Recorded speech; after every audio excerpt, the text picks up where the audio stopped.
نحمده ونصلي ونسلم على سيدنا ومولانا محمد رسوله النبي الأمين المكين الحنين الكريم الرؤوف الرحيم. أما بعد، فأعوذ بالله من الشيطان الرجيم. بسم الله الرحمن الرحيم. ما يود الذين كفروا من أهل الكتاب ولا المشركين أن ينزل عليكم من خير من ربكم والله يختص برحمته من يشاء والله ذو الفضل العظيم. صدق اللہ مولانا العظیم. آج ہم اسی پہلے پارے میں سے آیت نمبر 105 کی تلاوت سے کر کے اگلے مضمون کا آغاز کر رہے ہیں، اور اس آیہ کریمہ میں 50واں حکم بیان ہوا ہے یہود کے حوالے سے اور بنی اسرائیل کی خرابیوں اور یہودی ذہنیت اور یہودی خصلت کی مختلف پہلوؤں کے بیان کی مناسبت سے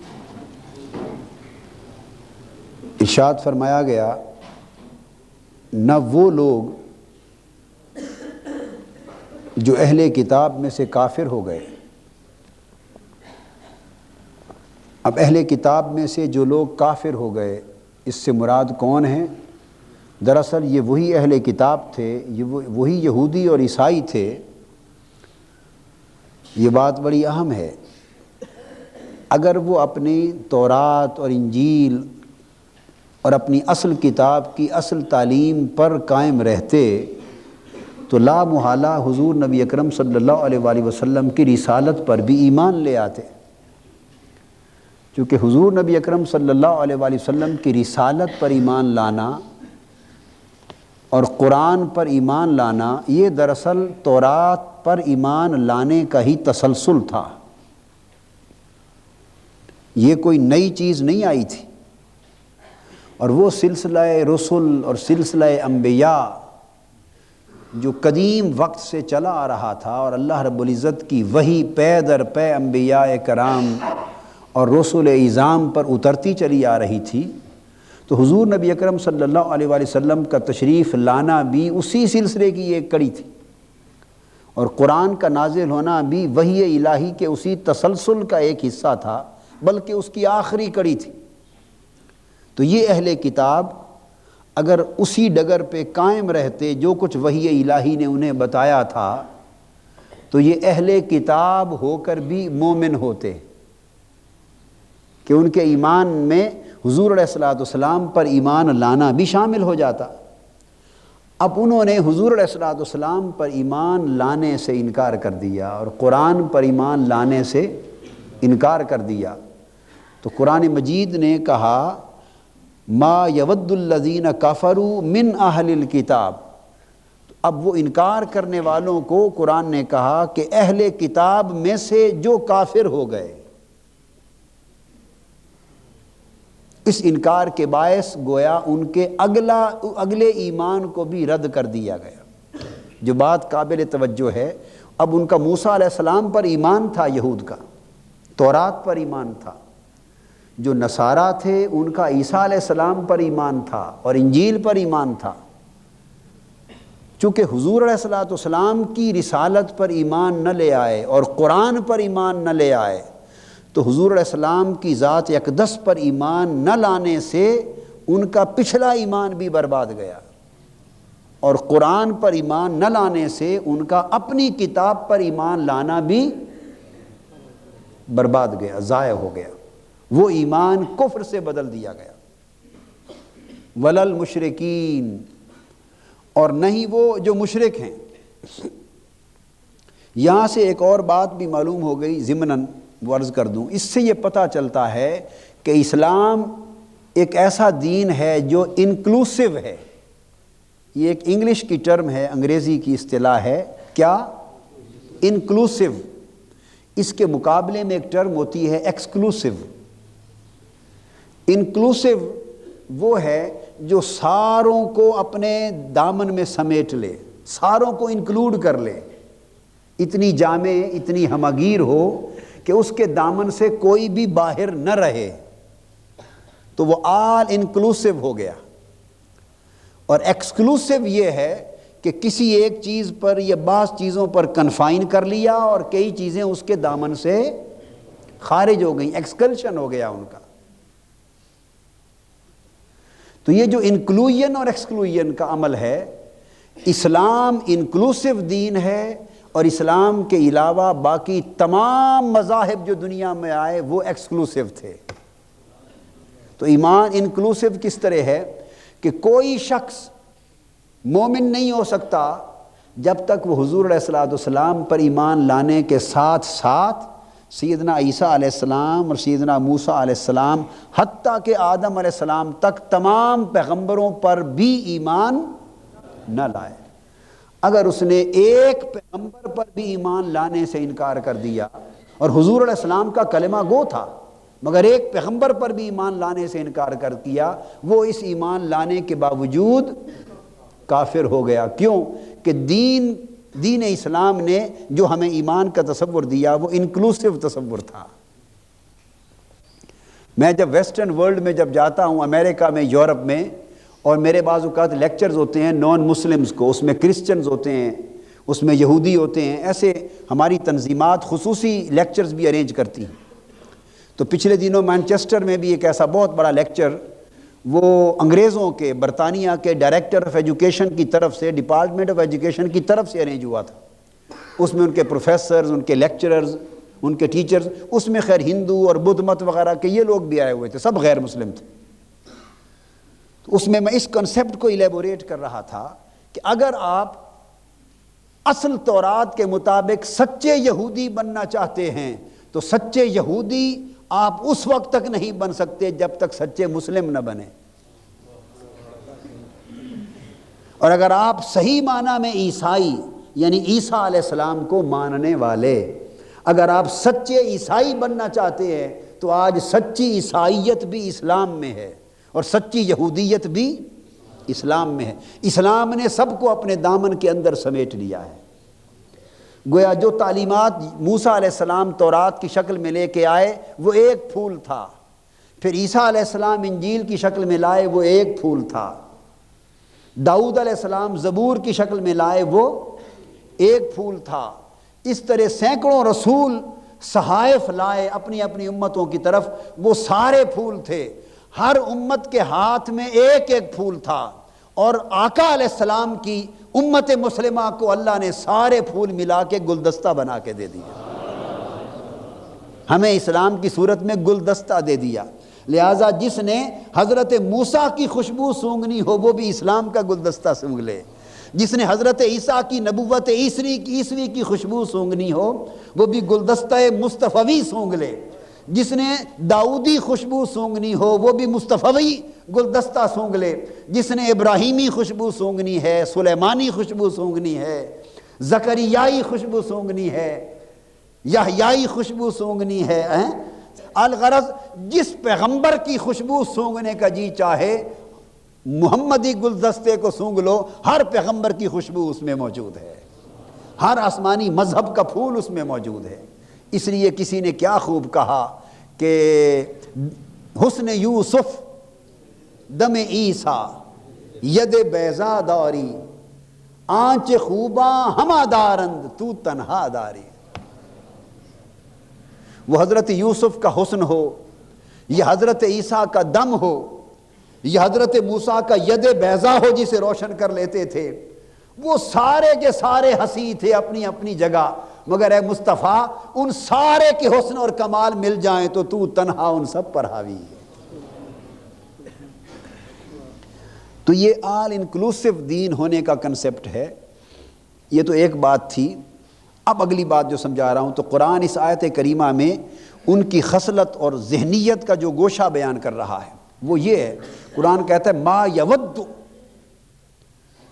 وہ ہرگز وہ نہیں چاہتے اور وہ پسند نہیں کرتے، خواہ وہ یہودی جو اسلام کے منکر ہو گئے اور آپ کو پتہ ہے آج پوری دنیا یہودیت اسلام کی منکر، پوری دنیا عیسائیت اسلام کی منکر، تو تمام اہل کتاب اب منکر ہو گئے اسلام کے۔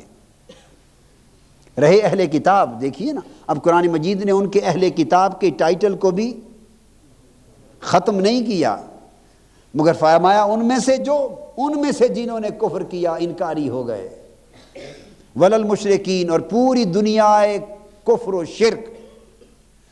تو گویا کفر و شرک اور یہود و نصارہ کی ساری دنیا مل کر قرآن کہتا ہے وہ ہرگز پسند نہیں کرتے کیا، ان ینزل علیکم من خیر من ربکم، اے مسلمانوں کہ تمہارے اوپر تمہارے رب کی طرف سے کوئی بھلائی اتر جائے۔ اب ایسے لگتا ہے کہ آج امت مسلمہ سے خطاب کیا جا رہا ہے، ان مسلمانوں سے جو اپنی خیرات کی بھیک لینے کے لیے حسن ظن لے کر واشنگٹن جاتے ہیں، کوئی اپنی خیرات کی بھیک لینے کے لیے ماسکو جاتے ہیں، کوئی خیر کی توقع دہلی سے کرتا ہے، کوئی خیر کی توقع اسرائیل سے کرتا ہے، اور کوئی خیر کی توقع UN سے کرتا ہے۔ قرآن کہہ رہا ہے ما یود الذین کفروا من اہل الکتاب ولا المشرکین، یہ پوری دنیا یہودیت و عیسائیت ہو یا پوری دنیا کفر و شرک، مسلمانوں وہ یہ گوارا ہی نہیں کرتے کہ تمہارے حق میں کوئی خیر آ جائے، تمہارے ساتھ کوئی بھلائی ہو جائے، اور اس لیے کہ انہوں نے تمہارے پیغمبر سے جو دشمنی مول لی تھی، کوئی ذاتی اناد نہ تھا، کوئی جائیداد کا جھگڑا نہ تھا، وہ جو دشمنی مول لی تھی اور پیغمبر اسلام کا انکار کیا تھا، اس میں بھی دراصل یہی حسد اور اناد کار فرما تھا کہ یہ نبوت اور رسالت کی نعمت ہماری بجائے ان کو کیوں نصیب ہو گئی۔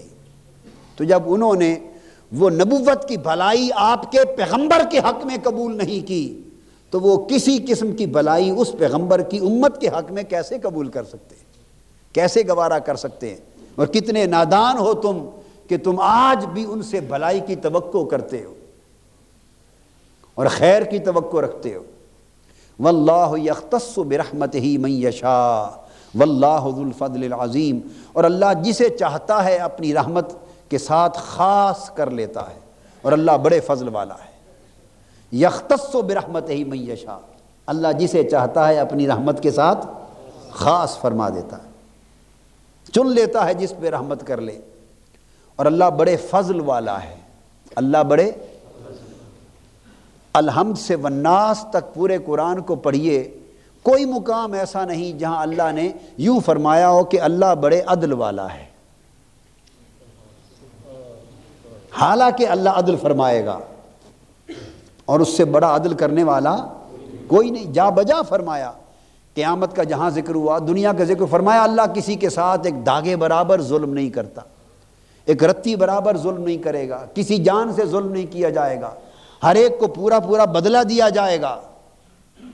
ولا تظلمون فتیلا، یہ جتنے بیان آئے یہ عدل کے بیان ہیں، مگر جو بات کہنا چاہتا ہوں، اللہ نے اپنے عدل کرنے کا ذکر فرمایا ہے، عدل کرنے کا ذکر فرمایا ہے، مگر اپنی صفت کے طور پہ بیان نہیں کیا کہ اللہ بڑے عدل والا ہے، یوں کبھی نہیں فرمایا۔ کوئی ہے آیت ایسی قرآن مجید میں کہ فرمایا واللہ ذو العدل العظیم؟ نہیں فرمایا کہ اللہ بڑے عدل والا ہے، نہیں، اس لیے کہ عدل کرے تے تھر تھر کمبن، اونچیاں شانہ والے ہو، فضل کرے تے بخشے جامن، میں جیوی منہ کالے ہو۔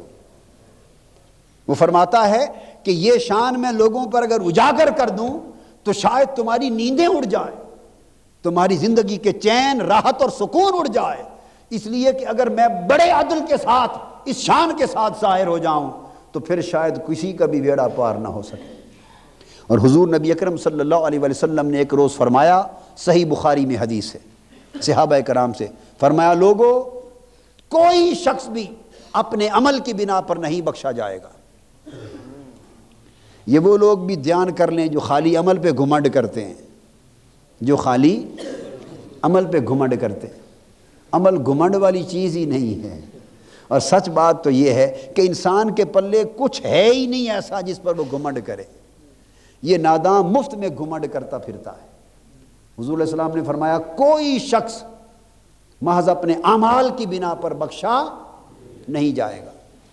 اس کو حضور علیہ السلام نے بار بار دہرایا. صحابہ کرام نے عرض کیا یا رسول اللہ کیا آپ بھی؟ اتنا زور دے کر فرما رہے تھے. عرض کیا آقا کیا آپ بھی؟ فرمایا ہاں میں بھی. تو پھر صحابہ نے سوال کیا آقا جب یہ بات آپ نے اپنی ذات گرامی کی نسبت بھی فرما دی تو فرمائیے پھر بخشش کیسے ہوگی؟ فرمایا بخشش صرف فضل سے ہوگی. بخشش صرف اللہ کے فضل سے ہوگی. تو اللہ پاک نے اپنی شان کو اس طرح اجاگر نہیں کیا کہ واللہ ذو العدل العظیم، نہ، ہمیشہ فرمایا واللہ ذو الفضل العظیم. واللہ ذو عدل کرے گا تو ممکن ہے حساب برابر ہو جائے. اگر جب عدل کرے گا تو حساب ممکن ہے برابر ہو جائے. اور فضل معلوم ہے کسے کہتے ہیں؟ فضل اضافے کو کہتے ہیں. فضل اضافے کو کہتے ہیں. تو یہ عقیدہ رکھنا چاہیے کہ جنت ہمیں عدل میں نہیں ملے گی، بس فضل میں مل جائے گی. جنت عدل میں نہیں ملے گی چونکہ وہ عدل پہ آیا تو معلوم نہیں حساب کتاب کہاں جا ٹھہرے. تو جنت اگر اس نے دے دی، بخشش کر دی، مغفرت کر دی، بلند درجات دے دیے، تو جو نعمتیں دے دی یہ دراصل اس کا فضل ہوگا. اور اگلی بات یہ کہ عدل کے لیے قانون ہے، فضل کے لیے قانون کوئی نہیں. عدل کے لیے اگلی بات، عدل کے لیے قانون ہے، فضل اس کی پسند اور مرضی ہے. فضل اس کی، کیونکہ عدل کے مقابل ظلم ہے. عدل کے مقابل ظلم ہے. وہ کسی پر ظلم نہیں کرتا، اس لیے ہر ایک کے ساتھ عدل ہوتا ہے. کسی کی حق تلفی نہیں کرتا. ایک رتی برابر بھی کوئی عمل کرے تو اس کا بھی اس کو اجر ملتا ہے. رتی برابر بھی کوئی گناہ کرے تو اس کی بھی اسے سزا ہوگی. تو ایک نظام ہے. تو اب سوال یہ پیدا ہوتا ہے کہ گناہ پر تو سزا ہے، گناہ پر تو اگر وہ نیرا عدل والا ہو جائے تو توبہ کہاں جائے؟ یہ رو کے معافی مانگ لینا اور گناہوں کا مٹ جانا یہ آتا ہے عدل میں؟ بے گناہ کیے پھر معافی مانگی اور معاف ہو گئے، تو معافی عدل میں آتی ہے؟ بولیے. معافی تو عدل کا چیپٹر ہی نہیں ہے، معافی فضل کا چیپٹر ہے. تو توبہ فضل میں، معافی فضل میں، بخشش فضل میں. تو اللہ پاک نے کہ ہاں عدل کا ایک ضابطہ ہے، جو کرے گا سو بھرے گا، جو بوئے گا سو کاٹے گا. بس تیسری بات کوئی نہیں. یہ عدل ہے. عدل میں اللہ پاک نے خود چیلنج کر دیا کہ جو کچھ کرو گے تمہارے سامنے تمہاری کتاب نامہ اعمال کھول کے رکھ دیا جائے گا اور ہر چیز تم اپنی آنکھوں کے سامنے پالو گے. اور انسان نامہ اعمال دیکھ کر کہے گا ہائے یہ کیسی کتاب ہے کہ میں نے میری کوئی چھوٹی سے چھوٹی بات بھی لکھنے سے نہیں رہ گئی، ہر چیز لکھی پڑی. وہ عدل کی کتاب ہوگی. جزا اور سزا عدل کے تحت. اور اس کے بعد رہ گیا فضل. فضل کے لیے اللہ پاک نے ایسی کوئی پابندی والا ضابطہ نہیں بنایا، چونکہ عدل حق بنایا ہے ہمارا. عدل ہمارا حق کر دیا ہے، فضل حق نہیں ہے. فضل یہ صرف اس کا حق ہے، عدل ہمارا حق ہے، اس لیے ہمیں پورا دیتا ہے. اور فضل اس کا حق ہے جس کو چاہے عطا کرتا ہے. لہذا جہاں بھی اللہ پاک نے قرآن مجید نے فضل کے لفظ کا ذکر فرمایا وہاں من یشاء کا ذکر آیا. فرمایا واللہ یختص برحمتہ من یشاء واللہ ذو الفضل العظیم. وہ جس کو فضل کرتا ہے، جس پر رحمت کرتا ہے، کس پر نہیں فرمایا جس کا استحقاق ہوتا ہے. جس کا استحقاق ہوتا ہے اس کو حق کے برابر دے گا تو وہ عدل ہوگا، اور جس کو حق سے بڑھ کر دینا چاہے اسے فضل کے خزانے سے دیتا ہے. فرماتا ہے بندے یہ تو تیرا حق تھا، یہ لے جا، یہ عدل ہو گیا. اب تو مجھے پسند آ گیا ہے، تو مجھے پسند آ گیا ہے، لے فضل کے خزانے سے مزید لے جا. اب فضل سے جب دینے پر آئے تو جتنا دے دے کوئی پوچھ نہیں سکتا، چونکہ اس میں نہ کسی کی حق تلفی، نہ وہ حق ہے نہ حق تلفی ہے، نہ حق ہے نہ حق تلفی ہے۔ اس لیے فرمایا اللہ یجتبی الیہ من یشاء ویہدی الیہ من ینیب، اللہ جسے چاہتا ہے، جس پر فضل کرنا چاہے، جسے فضل سے نوازنا چاہے، یجتبی الیہ، خود اٹھا کر اپنی بارگاہ کی رسائی دے دیتا ہے، اپنے تک چن لیتا ہے، اسے شان اجتباء سے نوازتا ہے۔ وَيَهْدِي إِلَيْهِ مَن يُنِيبُ، یہ فضل نہیں بلکہ عدل ہے، اور جو بندہ خود محنت کرتا ہے اس کو اس کی محنت کے برابر راستے کھولتا چلا جاتا ہے۔ راستے الذین جاہدوا فینا لنہدینہم سبلنا، جو لوگ ہماری راہ میں مجاہدہ کرتے ہیں ہم ان کے لیے راستے کھول دیتے ہیں۔ تو جو لوگ ریاضت کرتے ہیں، محنت کرتے ہیں، اللہ ان کی محنت کا اجر دیتے ہوئے انہیں اتنے راستے ان کے لیے کشادہ کرتا چلا جاتا ہے۔ یہ اللہ کا طریقہ عدل ہے۔ اور جس پر اللہ کی اپنی نگاہ انتخاب پڑ جائے، اپنی نگاہ انتخاب پڑ جائے، تو وہ بے شک عمر ہو اور تلوار لے کر ارادہ قتل کے ساتھ آیا ہو، اگر عدل ہوتا تو ارادہ قتل کے نتیجے میں خود پرخشے اڑا دیے جاتے کہ عمر تو تلوار کے ساتھ میرے مصطفیٰ کو شہید کرنے آیا ہے، میرے محبوب کی شہادت کے در پہ ہے، آ تجھے تیری تلوار اور تیرے ارادے کا مزہ چکھا دوں۔ اگر عدل ہوتا تو کچھ اور ہو جاتا، مگر قتل کرنے کے ارادے سے آئے تھے، نگاہ فضل پڑ گئی، نگاہ فضل پڑ گئی، عدل نہیں کیا۔ عدل ہوتا تو اس ارادے کا مزہ چکھایا جاتا، اس کا کہ تلوار لے کر آتا ہے میرے حبیب کو قتل کرنے، نہیں، نگاہ فضل پڑ گئی تو آئے تھے شہید کرنے اور خود شہید ہو گئے، شہید فضل ہو گئے، شہید نگاہ ہو گئے۔ تو یہ نظام اور ہوتا ہے۔ تو جب نگاہ پڑ جاتی ہے تو پھر اولیاء، کوئی ابراہیم ادہم ہو، کوئی فضیل بن ایاز ہو، کوئی مبارک بن عبداللہ ہو، کوئی داؤد طائی ہو، کوئی حبیب عجمی ہو، کوئی شراب خانے میں تنبورہ بجا رہا ہے بیٹھا، ساز گانے سن رہا ہے، تنبورہ انگلی سے تنبورے کا تار ہلاتا ہے، بجائے ساز کے سوز اٹھتا ہے اور تار بولتی ہے اے داؤد ابھی تیرے حق کی راہ پر چلے آنے کا وقت نہیں آیا۔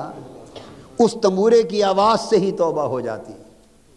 نگاہ فضل پڑ جائے تو ایک پرچی راستے میں نظر آتی ہے، اس پر اللہ کا نام لکھا ہوا ہے، وہ اٹھا کر اللہ کے نام کو چوم کر خوشبو لگا کے رکھتا ہے۔ رات زیارت ہوتی ہے، تو نے میرے نام کو بلند کر دیا، میں نے تجھ کو بلند کر دیا۔ رحمت حق بہانہ می جوید بہا نمی جوید، جب فضل کی باری آتی ہے تو کسی بہانے سے بیڑا پار کر دیتے۔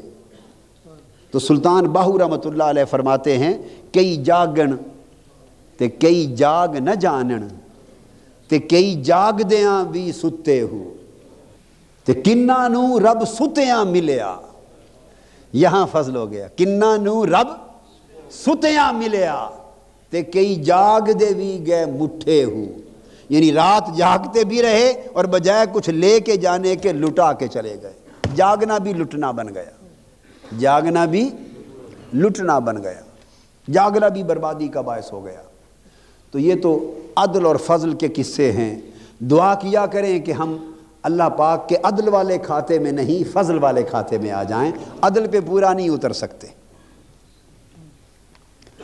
اس کے بعد ارشاد ہوتا ہے وَدَّ كَثِيرٌ مِّنْ أَهْلِ الْكِتَابِ لَا يَرُدُّونَكُم مِّن بَعْدِ إِيمَانِكُمْ كُفَّارًا حَسَدًا مِّنْ عِندِ أَنفُسِهِم مِّن بَعْدِ مَا تَبَيَّنَ لَهُمُ الْحَقُّ فَاعْفُوا وَاصْفَحُوا حَتَّى يَأْتِيَ اللَّهُ بِأَمْرِهِ إِنَّ اللَّهَ عَلَىٰ كُلِّ شَيْءٍ قَدِيرٌ۔ فرمایا بہت سے اہل کتاب کی، یہود اور نصارہ کی یہ بھی خواہش ہے کہ مومنو تمہارے مسلمان ہو جانے کے بعد تمہیں پھر کفر کی طرف لوٹا دیں، تمہیں پھر کفر کی طرف لوٹا دیں۔ کیوں؟ اس حسد کے باعث، حسدن، اس حسد کے باعث جو ان کے دلوں میں ہے۔ جو ان کے اس کے باوجود کہ ان پر حق خوب ظاہر ہو چکا، ان پر حق خوب ظاہر ہو چکا، اب مسلمانوں کو پھر متنبہ کیا جا رہا ہے، متوجہ کیا جا رہا ہے کہ لوگوں، یہود و نصارہ تمہارے بہی خواہ نہیں ہیں، ان پر اعتماد نہ کرنا۔ ہاں خارجہ پالیسیاں ہوتی ہیں، تعلقات عامہ ہوتے ہیں دنیا میں ممالک کے مابین، وہ تعلقات بھی رکھو، لین دین بھی رکھو، اپنے معاملات بھی رکھو، نظام دنیا نظام عالم چلانا ہے رکھو، مگر ہوشیار رہو، ان پر اعتماد نہ کرو، انہیں دوست نہ سمجھو، بہی خواہ نہ سمجھو، اور ہر وقت اپنی نگاہ میں اللہ کے فرمان کو رکھو کہ ان کے دل میں تمہارے خلاف حسد اور عداوت ہے، اور وہ ہر وقت اس کوشش میں ہیں کہ وہ تمہیں ملت دین سے ہٹا دیں، اسلام کی ثقافت لو یردونکم من بعد ایمانکم کفارا، کافر بنا دیں۔ کیسے کافر بنا دیں؟ اس کا مطلب یہ نہیں ہے کہ وہ یہ گمان کرتے ہیں کہ آپ لا الہ الا اللہ محمد رسول اللہ پڑھنا چھوڑ دیں، یہ وہ توقع بھی نہیں کرتے، یہ وہ توقع تو پھر کیسے کافر بنا دیں؟ یہ توقع نہیں کرتے کہ وہ نماز پڑھنا چھوڑ دیں، تم حج کرنا چھوڑ دو، زکوٰۃ دینا چھوڑ دو، انہوں نے آج تک ان امور کے خلاف کبھی کچھ نہ کہا ہے نہ کیا ہے۔ تو پھر قرآن کہتا ہے کہ وہ چاہتے ہیں کہ تمہارے مومن ہونے کے بعد تمہیں کفر کی طرف پلٹا دیں۔ تو یہ حملہ کس چیز پر ہے؟ کیا ہماری نمازوں پر ہے؟ ہمارے روزوں پر ہے؟ پوری کی پوری دنیا کفر کو ماہ رمضان المبارک کے ساتھ کوئی قد ہے کہ مسلمان روزے نہ رکھیں؟ کبھی ایک معمولی سی بھی مخالفت اس باب میں آپ نے دیکھی؟ کبھی حج کی مخالفت کسی سمت سے اٹھی؟ کبھی نماز پنجگانہ نہ پڑھیں یہ لوگ، کبھی مخالفت اٹھی؟ جی قرآن کی تلاوت نہ کریں، کبھی مخالفت اٹھی؟ تو قرآن کہتا ہے یقینی طور پر کہ ان کی یہ خواہش ہے کہ تمہارے مومن ہونے کے بعد تمہیں واپس کفر کی طرف پلٹا دیں۔ تو سوال یہ پیدا ہوتا ہے کہ وہ کون سا کفر ہے جدھر وہ پلٹانا چاہتے ہیں؟ آج قرآن مجید کی وہ آیتیں جو 1400 برس پہلے اتری، بہت سے راز ان کے اندر ایسے پوشیدہ تھے جو آج کھل گئے، آج کھل گئے، اور کئی راز ایسے ہیں جو آنے والے وقتوں میں کھلتے جائیں گے۔ آج امریکہ کا اور مغربی دنیا کا اور مغربی سامراجی طاغوت کا حملہ جو عالم اسلام پر ہو رہا ہے، وہ اسلام کی ثقافت کے راستے سے ہو رہا ہے، اسلام کی تہذیب پر ہو رہا ہے، اسلام کے کلچر پر ہو رہا ہے، اسلام کے نظریات پر ہو رہا ہے، اسلام کے جہاد اور انقلاب کے جذبے پر ہو رہا ہے، اس امر پہ ہو رہا ہے کہ اسلام ایک عالمی طاقت بن کے نہ ابھرے۔ مسلمان اپنے قرآن کی دی ہوئی ثقافت پر سٹک نہ کریں، اپنی تہذیب کو ایک نظام زندگی نہ بنا لیں۔ انہیں یہ بات گوارا ہے کہ اسلام ایک مذہب کے طور پہ پریکٹس ہوتا رہے، یہ گوارا نہیں کہ ایک پورے نظام کے طور پر، ایک کلچر کے طور پر، ایک سسٹم کے طور پر، اور ایک پوری کی پوری دنیا کی ثقافت کے طور پہ اسلام پر پریکٹس کی جائے۔ ان کا حملہ قاہرہ کانفرنس ہو یا بیجنگ کانفرنس ہو یا مختلف شکلیں ہوں یا بنیاد پرستی کے نام پر ایمان پر حملہ ہو یا دہشت گردی کے خاتمے کے نام پر جہادیت کے جذبے پر حملہ ہو، یہ دراصل سارے حملے قرآن کی اس آیت کریمہ کی منہ بولتی تصویر ہے کہ وہ تمہیں اپنی ثقافت سے موڑ کر واپس کفر کی ثقافت کی طرف لانا چاہتے ہیں، کہ تمہارے اندر عریانی آ جائے، بے غیرتی آ جائے، بے حمیتی آ جائے، فحاشی آ جائے، اسلامی تہذیب و ثقافت نکل جائے، اسلامی غیرت نکل جائے، اسلامی اقدار نکل جائیں، ماں بھی بیٹھی ہو، باپ بھی ہو، بیٹے بھی ہوں، بیٹیاں بھی ہوں، اور فحاشی، عریانی، بے غیرتی اور بے حیائی کھلے دموں دیکھ رہے ہوں، نہ ماں کو غیرت آئے، نہ باپ کو، نہ بیٹی کو، نہ بیٹے کو۔ یہ فضا پیدا کر دینا دراصل کفر کی طرف لوٹ جانے کے مترادف ہے۔ یہ فضا پیدا کر دینا، دلوں میں یہ برداشت پیدا کر دینا، ذہنوں میں یہ کیفیت پیدا کر دینا بے ضمیری کی، بے حسی کی، یہ حقیقت میں قرآن مجید کا لو یردونکم من بعد ایمانکم کفارا کا عمل ہے۔ ورنہ کلمہ نہیں چھوڑائیں گے وہ ہم سے، نماز مسجد مسمار نہیں کریں گے۔ وہ تو امریکہ میں بھی آئے دن بن رہی ہیں، وہ تو یورپ میں بھی بن رہی ہیں، مغربی دنیا میں بھی بن رہی ہیں مسجدیں۔ تو سوال یہ ہے کہ وہ مسجد والے اسلام کو نہیں چھیڑنا چاہتے، وہ انقلاب والے اسلام کو چھیڑنا چاہتے ہیں، وہ جہاد والے اسلام کو چھیڑنا چاہتے ہیں، وہ اس اسلام کو دبانا چاہتے ہیں جو ایک قوت کے طور پر کرۂ ارضی پہ ابھر آئے، جو ایک نظام کے طور پہ ابھرے، جو امت کو ایک بلاک بنا دے جس سے دنیا میں اسلام کی تہذیب و ثقافت کا پھر دور دورہ ہو جائے۔ یہ سارا دھندا ہے، اور امت کے حکمران اور امت کے لوگ شعوری یا لاشعوری طور پر کفر کی طرف تیز رفتاری کے ساتھ دوڑے جا رہے ہیں تیز رفتاری کے ساتھ۔ اس کے بعد قرآن مجید نے پھر کہا، اور یہاں یہ بھی بتا دوں اللہ اکبر، ساتھ وہ آیت اور 51 نمبر کا ایک حکم آ گیا کہ ہم صرف امریکہ کو ہی مورد الزام نہ ٹھہرائیں، مغربی دنیا کو ہی نہ ٹھہرائیں، وہ تو دشمن ہے دین کے، انہوں نے تو یہ کرنا ہی تھا اور وہ کریں گے، مگر اپنوں کا جو قصور ہے، نادان دوستوں کا، اس کا بھی ذکر قرآن کرتا ہے۔ قرآن کوئی سمت خالی نہیں چھوڑتا، صفحہ پڑھتا سامنے آیت آ گئی، حکم نمبر 51، فرمایا وَقَالُوا لَن يَدْخُلَ الْجَنَّةَ إِلَّا مَنْ كَانَ هُودًا أَوْ نَصَارَىٰ تِلْكَ أَمَانِيُّهُمْ قُلْ هَاتُوا بُرْهَانَكُمْ إِن كُنتُمْ صَادِقِينَ۔ یہاں یہودیوں کی فرقہ پرستی کا ذکر آ گیا ہے۔ اس انجام تک پہنچانے والے خود مذہبی رہنما بھی ہیں۔ انہوں نے کہا کہ وہ اہل کتاب کہتے ہیں ایک دوسرے میں اور بتاتے ہیں کہ جنت میں ہرگز کوئی داخل نہیں ہوگا سوائے اس کے کہ وہ یہودی ہو جائے یا نصرانی ہو جائے۔ یہودی کہتے ہیں کہ جو یہودی نہیں ہوگا وہ جنت میں نہیں جائے گا، عیسائی کہتے ہیں جو عیسائی نہیں ہوگا وہ جنت میں نہیں جائے گا۔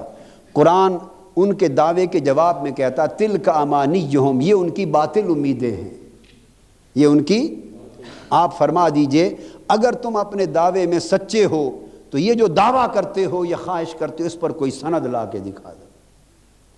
بلا، ہاں حقیقت تو یہ ہے، من اسلم وجہہ للہ، جس نے اپنا چہرہ اللہ کے لیے جھکا دیا، جس نے اپنا چہرہ اللہ کے لیے جھکا دیا، وَهُوَ مُحْسِنٌ، اور وہ نیکوکار بن گیا، فَلَهُ أَجْرُهُ عِنْدَ رَبِّهِ، اس کے لیے اس کا اجر اس کے رب کے ہاں ہے، وَلَا خَوْفٌ عَلَيْهِمْ وَلَا هُمْ يَحْزَنُونَ، ان لوگوں پر نہ کوئی خوف ہوگا نہ وہ رنجیدہ ہوں گے۔ پھر یہودیت کی فرقہ پرستانہ سوچ کا ذکر آ رہا ہے اگلے حکم میں، وَقَالَتِ الْيَهُودُ لَيْسَتِ النَّصَارَىٰ عَلَىٰ شَيْءٍ، ایک ہی اہل کتاب ایک گروہ تھے، قرآن کہتا ہے یہود کہتے ہیں کہ عیسائیوں کی بنیاد کسی شے اور کسی صحیح عقیدے پر نہیں، یہ لغو ہیں، ان کے پاس کوئی بنیاد نہیں عقیدے کی، یہ محض باطل ہیں، یہ جھوٹے ہیں۔ یہود کہتے ہیں کہ عیسائیوں کے پاس کوئی بنیاد عقیدے کی نہیں۔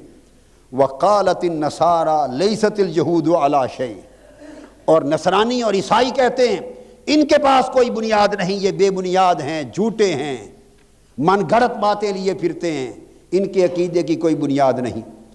اور قرآن آگے کہتا ہے دونوں کے دعووں کو بیان کر کے اب ان پر تبصرہ کرتا ہے، فرمایا وَهُمْ يَتْلُونَ الْكِتَابَ، حالانکہ دونوں کتاب ایک ہی پڑھ رہے ہیں، ہائے ہائے، دونوں کتاب، بنیادی کتاب دونوں کی جو شریعت والی تھی وہ تورات تھی، انجیل میں شریعت نہیں تھی، یاد رکھ، انجیل میں شریعت نہیں تھی، یہ اخلاقی تعلیمات کی کتاب تھی۔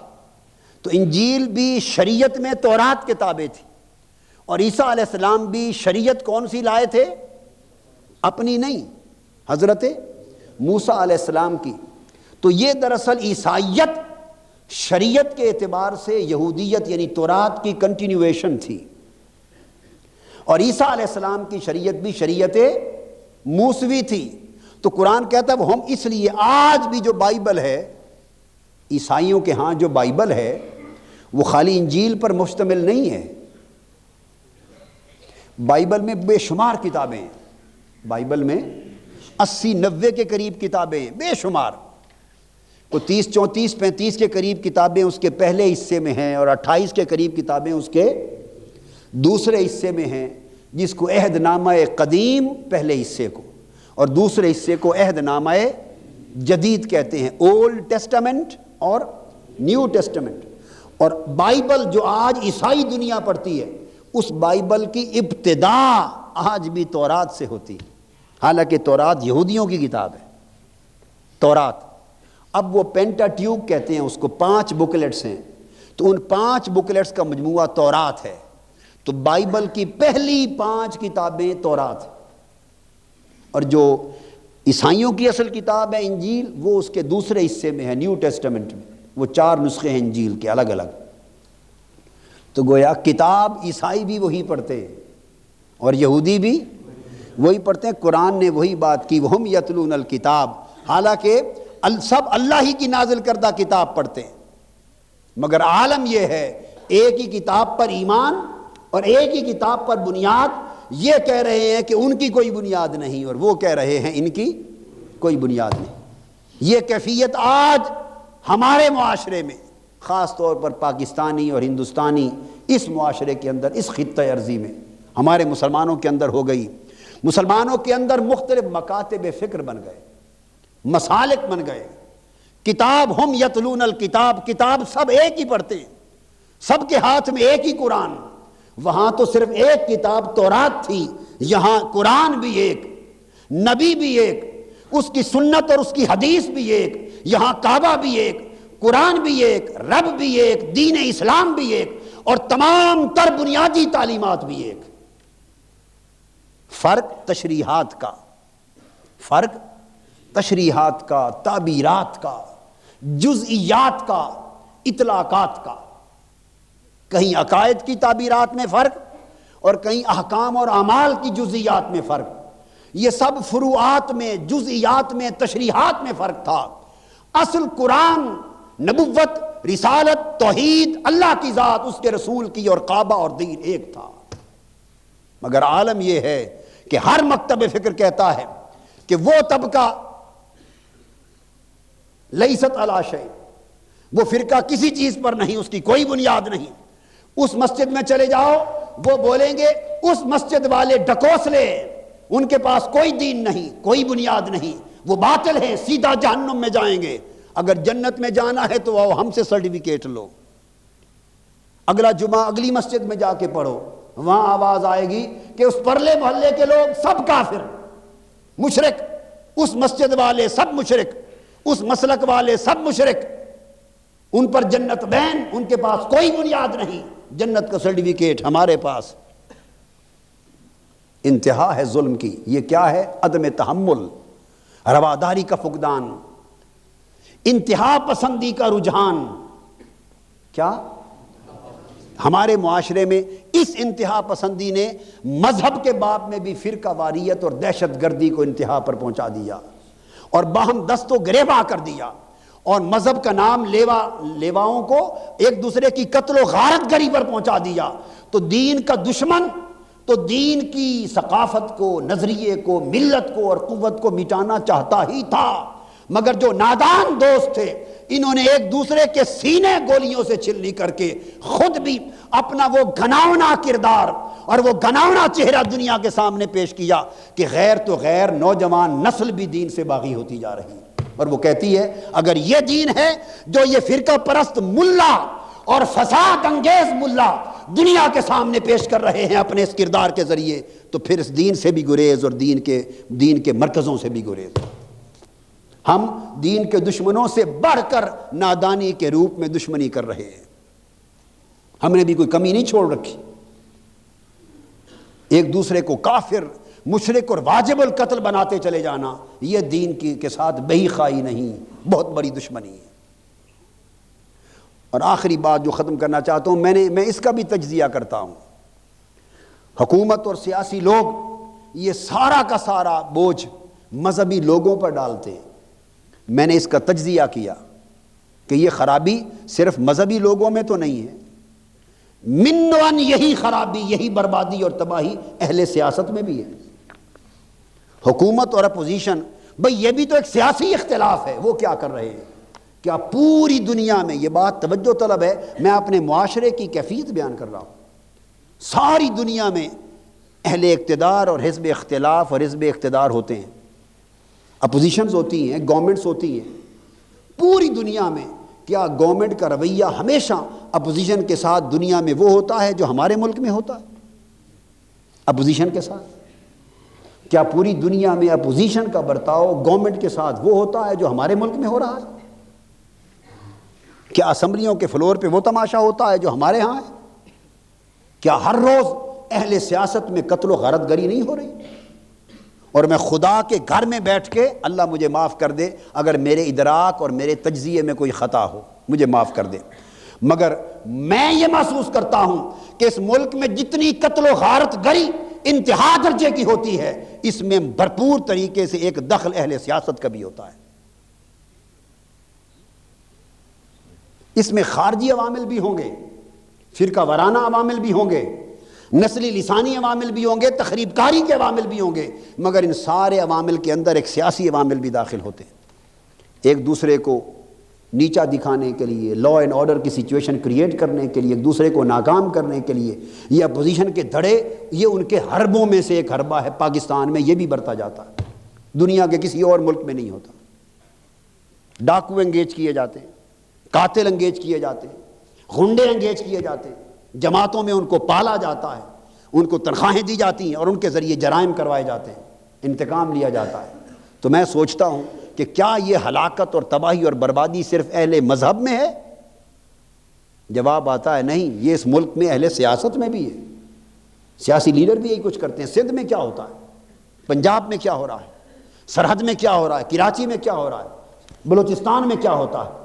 تو جب سیاست میں بھی وہی طرز عمل ہے کہ ایک دوسرے کی برداشت نہیں، مذہب میں بھی وہی طرز عمل ہے کہ ایک دوسرے کی برداشت نہیں، تو پتہ یہ چلا کہ یہ خرابی بنیادی طور پر صرف اہل مذہب اور علماء طبقے کی نہیں، یہ اہل سیاست اور سیاستدانوں کی بھی ہے۔ تو یہ ساری خرابی بنیادی طور پہ اس معاشرے میں ہے، اس میں تعلیم کا فقدان ہے۔ یہ شعور اور تعلیم میں معاشرہ بہت پیچھے رہ گیا ہے، قدریں ختم ہو گئی ہیں۔ تو دراصل ایک ہمہ گیر تعلیمی اور شعوری تبدیلی کی ضرورت ہے۔ یہی وجہ ہے کہ تحریک منہاج القرآن اس نتیجے پر پہنچی کہ اس ملک کی سیاست اور اس ملک کے سو کال انتخابات اور انتخابی عمل اس دھندے میں اپنی جد و جہد کو جاری رکھنے سے 100 سال سے بھی اس ملک اور اس قوم کے لیے کوئی خیر پیدا نہیں ہو سکتی۔ یہ سب فتن اور فساد کا عمل ہے۔ بنیادی کام جو کرنے والا ہے، جس سے معاشرہ محروم ہے، وہ ان قدروں کو زندہ کرنے کی ضرورت ہے شعور اور تعلیم کے ذریعے، کہ اگر شعور اور تعلیم کے ذریعے وہ قدریں اجاگر ہو جائیں تو ہمارا طرز فکر بدل جائے، طرز عمل بدل جائے، ہم ایک دوسرے کو برداشت کرنے لگیں، اچھے برے کی تمیز کرنے لگیں، خیر و شر میں امتیاز کرنے لگیں۔ اگر یہ تبدیلی ہماری زندگیوں میں آ جائے تو میرا خیال ہے کہ خود بخود ملک اور قوم کے حالات بدل جائیں گے۔ تو یہ وہ کیفیتیں ہیں جو اللہ پاک نے یہود کے حوالے سے بیان کی اور آج ہمارے معاشرے میں کثرت کے ساتھ یہ درکار آئیں۔ ہاں، اسی باب میں ایک آخری حکم آ گیا جس کو ختم کریں، کل سے اور مضمون شروع ہو جائے گا، وہ بھی اسی باب سے متعلق تھا۔ وہ 53واں حکم ہے، آیت نمبر 120 میں اللہ پاک نے فرمایا وَلَن تَرْضَىٰ عَنْكَ الْيَهُودُ وَلَا النَّصَارَىٰ حَتَّىٰ تَتَّبِعَ مِلَّتَهُمْ قُلْ إِنَّ هُدَى اللَّهِ هُوَ الْهُدَىٰ وَلَئِنِ اتَّبَعْتَ أَهْوَاءَهُمْ بَعْدَ الَّذِي جَاءَكَ مِنَ الْعِلْمِ مَا لَكَ مِنَ اللَّهِ مِنْ وَلِيٍّ وَلَا نَصِيرٍ۔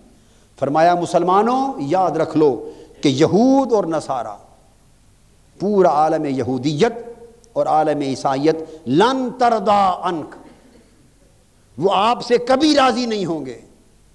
یہودی اور نصرانی آپ سے کبھی بھی راضی نہیں ہوں گے اور کبھی خوش نہیں ہوں گے اس وقت تک حتیٰ تتبع ملتہم، یہاں تک کہ تم اپنی ملت، اپنی ثقافت، اپنے نظریہ حیات کو چھوڑ کر ان کے نظریہ حیات اور ثقافت کو اپنا نہ لو۔ جو بات ابھی میں نے تشریحاً کہی تھی وہ قرآن مجید کی نص میں آ گئی، حتیٰ تتبع ملتہم، یہاں تک کہ تم ان کے مذہب یعنی ان کی طرز زندگی، ان کے نظام حیات، ان کی طرز بود و باش اور ان کے نظریہ حیات اور ان کی ثقافت کو اگر اپنا نہ لو اور اپنے دین کی ثقافت کو جب تک، اپنی ملت کو جب تک چھوڑ نہ دو اور ان کی ملت اور ان کی راہ پر جب تک چل نہ پڑو، اس وقت تک تم کچھ کر لو یہود و نصارہ کی دنیا تم سے راضی نہیں ہوگی۔ اور فرمایا سنو، فرما دے میرے حبیب ان کو کہ یہ غلطی نہ کرنا، اپنی ثقافت، اپنا نظریہ حیات، اپنا دین و ملت اور اپنی شناخت کبھی کھو نہ دینا، بے شک اللہ کی عطا کردہ ہدایت ہی حقیقی ہدایت ہے۔ اور امت کی تعلیم کے لیے فرمایا اگر بفرض محال آپ نے اس علم قرآن اور علم وحی کے آ جانے کے بعد ان یہود و نصارہ کی، ان غالب مغربی اقوام کی خواہش کی پیروی کر لی اور ان کے پیچھے لگ گئے، اگر تم ان کے پیچھے لگ گئے جیسا کہ ہم ان کے پیچھے آج کل لگ چکے ہیں، ہماری حکومتیں لگ گئی ہیں، لیڈر لگ گئے ہیں، اللہ نے منع فرمایا تھا وَلَئِنِ اتَّبَعْتَ أَهْوَاءَهُمْ، اگر تم نے ان کی خواہشوں کی پیروی کر لی اور ان کے پیچھے لگ گئے تو کیا ہوگا؟ پھر اللہ کا ایک ایسا عذاب آئے گا، تمہاری ہلاکت اور تباہی کا وہ مقدر تم پہ مسلط کر دیا جائے گا کہ مَا لَكَ مِنَ اللَّهِ مِن وَلِيٍّ وَلَا نَصِيرٍ، پھر اللہ کے عذاب سے نہ تمہیں کوئی دوست بچانے والا ہوگا اور نہ کوئی تمہارا مددگار ہوگا۔ ہم اپنی ملت کو چھوڑے جا رہے ہیں، ان کی باطل ملت کی طرف دوڑے جا رہے ہیں، اور نتیجتاً اللہ کا عذاب اس کی آمد ہے، اس کی لپیٹ میں ہے، اور اللہ نہ کرے کہ جب اس کی کامل لپیٹ میں آ گئے تو پھر اس دنیا میں نہ کوئی دوست ہوگا امت مسلمہ کا جو اللہ کے عذاب سے اس امت کو بچائے، نہ کوئی مددگار ہوگا۔ اللہ رب العزت ہمیں اپنی ہدایت پر قائم رہنے اور اسی پر جینے مرنے کی توفیق عطا فرمائے۔ وما علینا الا البلاغ۔ یا ربی صلی علی النبی المصطفیٰ،